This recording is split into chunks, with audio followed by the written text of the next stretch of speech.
Brandon Lewis here of Embedded Computing Design, and we're here at Sensors Expo 2018. We're at the Tekscan booth, and Tekscan does force and pressure mapping. And I'm here with Rob Podoloff, who is the CTO of the company. How you doing, Rob? Good, Brandon. Thanks for having me. Good.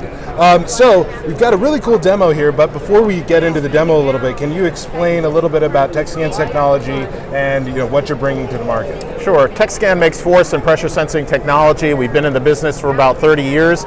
We originally started because a dentist wanted to know how a patient's teeth come together.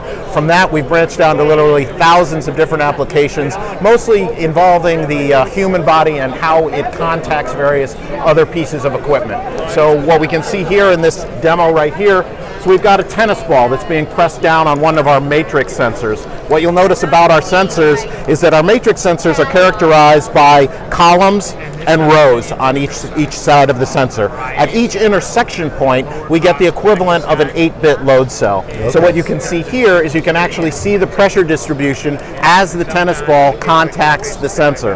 In this particular case, you're looking at over 2,000 sensing cells on the surface of the sensor.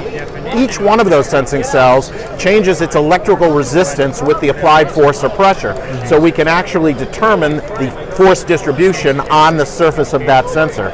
We also make simplified versions of that. So in this case, we have a 2-inch by 2-inch sensor that is only a single cell. So when I press on this sensor, I can measure the electrical resistance. The beauty of this is that it's a screen printed product. So we can make them in virtually any size or shape, and we can customize the force range to whatever the application is. So in this particular case, it's a biomedical application where each of these cells has to have a specific force rating, and we're able to customize that for the application. Because we're changing an electrical resistance, the electronics is very, very simple.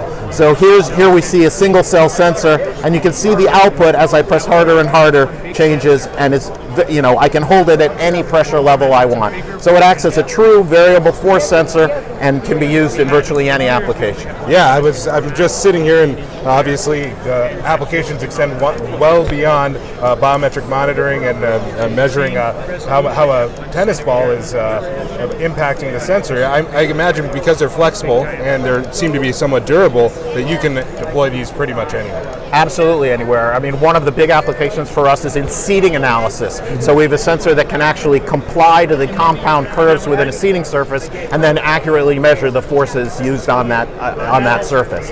And what we also find is that a lot of people start out with our matrix sensor in the design of their product and then eventually design in using the simpler form of the single cell sensors. Excellent. Are you still in the dentistry field? Absolutely. We have an entire division still dedicated to the dental product. So it's a big seller for us. Very good. Well, Brandon Lewis here at the Tekscan booth at Sensors Expo 2018. Brush your teeth.